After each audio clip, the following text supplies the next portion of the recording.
Hey everybody, this is Kevin Wallace, double CCA and Cisco Press author, and in this video I want to show you how to install the VMware ESXi server. And I promised to do this in a previous video. You might remember the video I did on how to install the Cisco CSR 1000V virtual router, where we built a little router topology, and we did that on top of an ESXi server. So this video shows you how to get that server installed. By the way, we're not limited to just running CSR 1000Vs on this server. Right now I'm working on building out a new collaboration lab, and I'm going to be installing all sorts of servers on my ESXi servers. I'll be installing Cisco Unified Communications Manager servers, Cisco Unity Connection servers, lots of different things. But here's what we're going to do in this video specifically. I'm going to take you out to the VMware site and we'll see how to check our compatibility. We've got this box, this server that we want to install ESXi on.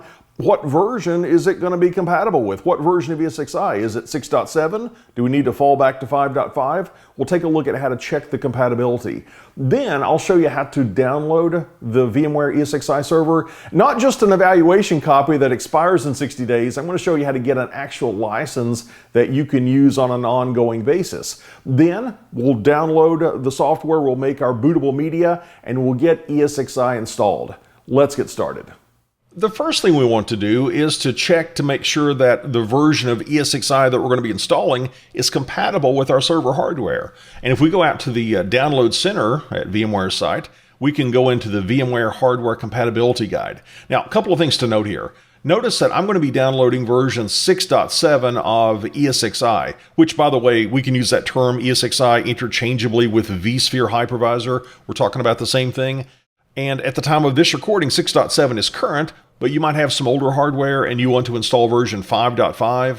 Well, I want to give you links to download either one. If you want to download the current version of 6.x, which again at this time is 6.7, the link you can go to is bit.ly, that's bit.ly/free-ESXi6. If you want to download 5.5, you can go to bit.ly/free-ESXi5. But here, we're going to try to install ESXi version 6.7. And by the way, a lot of people ask me what hardware I'm using specifically because they want to buy a server just like I've got. Actually, I would not recommend that in this case because I got a good deal on my servers. I bought them from Amazon. They were refurbished. They were HP ProLiant servers. They had 64 gig of RAM each, and they each had 4 300 gig hard drives.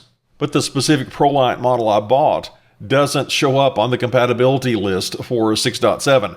When I installed it, it did install, by the way. When I installed it, it gave me a warning. It said, warning, this processor may not be supported in future versions of ESXi. So I would not recommend getting what I've got, but whatever you do, shop around, maybe get some refurbished server hardware to save money. I would recommend going and making sure that your specific hardware matches what VMware says is supported. Let's go into that compatibility guide. And let's take a look at my hardware. If I want to install 6.7, and I have an HP ProLiant server, specifically I have a DL380 G7. I can say DL380. Let's do an update and view results. And you can see that there's no G7 on this compatibility list. So this is not supported. By the way, getting the free version of ESXi that we're going to be downloading and the free license, it's free, so it's not supported by VMware. You're not going to be able to call into technical support. But it's free, so I'm okay with that. Let's say if I wanted to fall back to 5.5, would that be compatible with what I have? Let's take a look. Yeah, here's exactly what I've got. The ProLiant DL380 G7. So I am compatible with 5.5, and it actually will install version 6.7, so that's what we're going to do. So we've got some hardware that we think is going to work. Let's set up an account where we can download the VMware vSphere Hypervisor 6.7, also known as ESXi, and let's get a license for it. So let's create an account. I'll say my first name is Kevin, last name is Wallace, and I'll use a different email address because I've already got an account, obviously. I'll say, no, I'm not a VMware partner. Let's continue.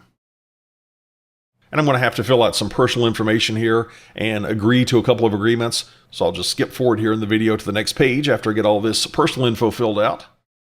All right, I entered all my personal info and I just got an email from VMware where I need to go activate my account.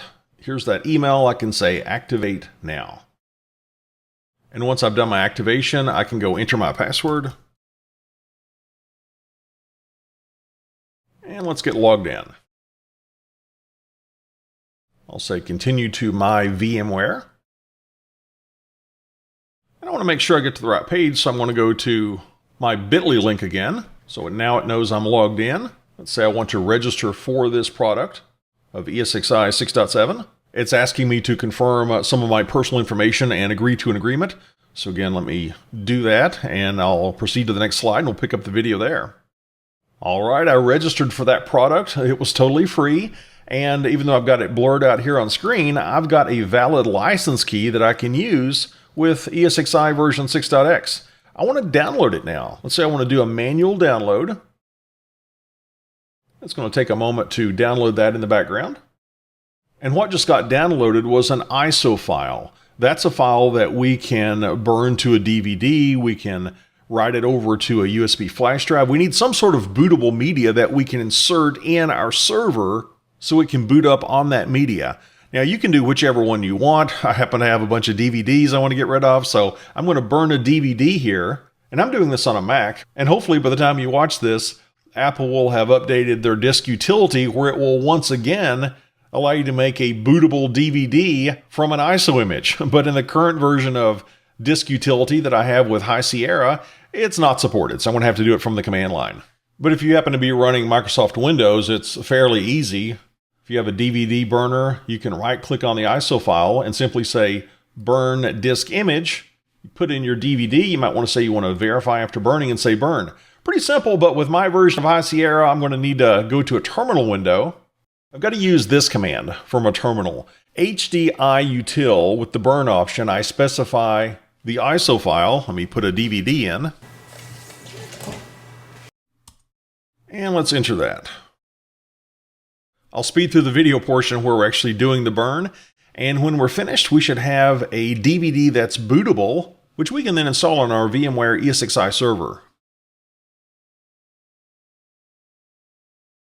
All right, the burn completed successfully and the DVD ejected itself when it was done. So now what we can do is take that DVD, go over to our server on which we're going to install VMware ESXi, and make sure that we'll boot up to the DVD.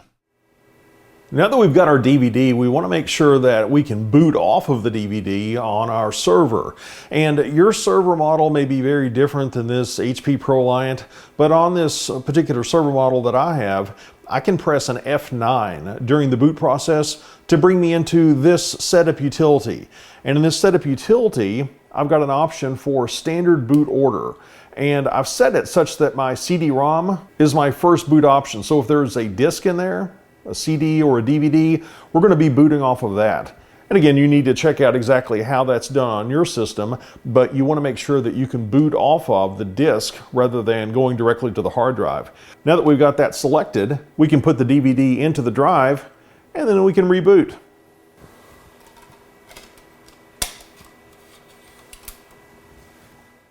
After we reboot, we're going to find ourselves at this screen, and what I'm going to do is fast forward through part of this installation process so you don't have to wait for everything, and I'll see you back at the next prompt it gives me. It's now welcoming me to the installation of ESXi 6.7, and in order to get a good screen capture and screen recording of this process, I'm actually booting up that ISO file inside of a virtual machine inside of my Mac right now. So I'm actually installing ESXi on top of VMware Fusion for Mac, but it would look the same as if I were doing it on the machine that we were just visiting. But I wanted you to be able to see the screen nice and clear. However, if you see that, oh, I thought he had 64 gig and now it looks like he has 16 gig of RAM, that's what's going on, just so I could get a good screen cap. We're doing this in a virtual machine. Let's do an F11 to accept and continue. All right, it's asking where I want to install this disk. I'll just take the default. I want to use US default as my keyboard. I need to assign myself a root password.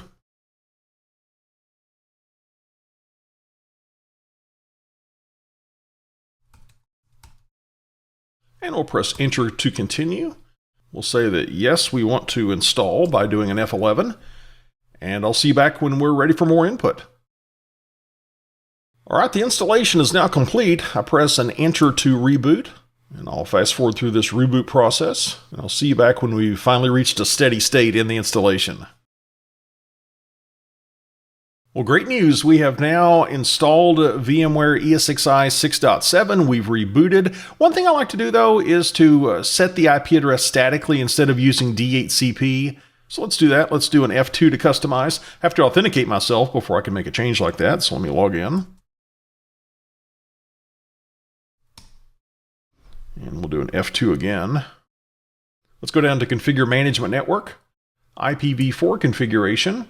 And let's select Set Static IPv4 Address and Network Configuration. We'll select that with a spacebar. IPv4 address is, let's say, 192.168.107.15. Everything else looks good. We'll say OK. We'll exit with an escape. And to make sure this takes effect, we'll restart the management network. I'll say yes to do that. And at this point, I should be able to go to a browser and point to the address I just assigned, 192.168.107.15. Let's do that. Here I've pointed my browser at 192.168.107.15, and we need to log in. Now, by the way, the first time you point your browser to your ESXi server, it may say that it's an untrusted connection, and that's because ESXi is using a self-signed certificate, but I've already previously been to the server and I told it to trust the server. That's why it's not prompting me now. But you might need to tell your browser to trust the ESXi server. Let's get logged in. Username of root, enter my password. And we're now sitting at the administration console of ESXi. This is where we were when we did the video on the CSR 1000V. You might remember that we went under networking, we added some virtual switches, we added some port groups, we went under virtual machines, and that's where we added the Cisco CSR 1000Vs. So this is the starting point for doing that installation. And what I'm going to do in an upcoming video is show you how to install Cisco Unified Communications Manager version 12. We'll do that on our ESXi platform. But before we wrap up this video, one thing we need to do is to add licensing. Remember, we went out and we got a license from the VMware site. And let's go back over to that page, and I'm just going to copy that license so we can paste it in. We need to go under Manage under the navigator, and you see right now we're in evaluation mode, and you see the expiration date for our key. Well, I don't want to expire. I want to add a license, so let's say Assign License. Let's paste that in. We'll say check license. It's valid. We'll assign it. And now it says expiration date never. We were able to do that for free. Now, there are some limitations. You're not going to be able to get support from VMware by using a free license like this, and you're going to be limited on your physical hardware to have a maximum of 2 processors. But other than that, you've got a full-blown ESXi server here, and you can install all sorts of things on that server, and it doesn't expire. Well, I hope you've enjoyed this video. If you have, please give me a like. It really helps my channel. And speaking of my channel, if you've not yet subscribed, please go ahead and do that now so that you don't miss any upcoming content. And I want to give you a big thank you for joining me in this training, and I'm anxious to spend time with you again in our next video.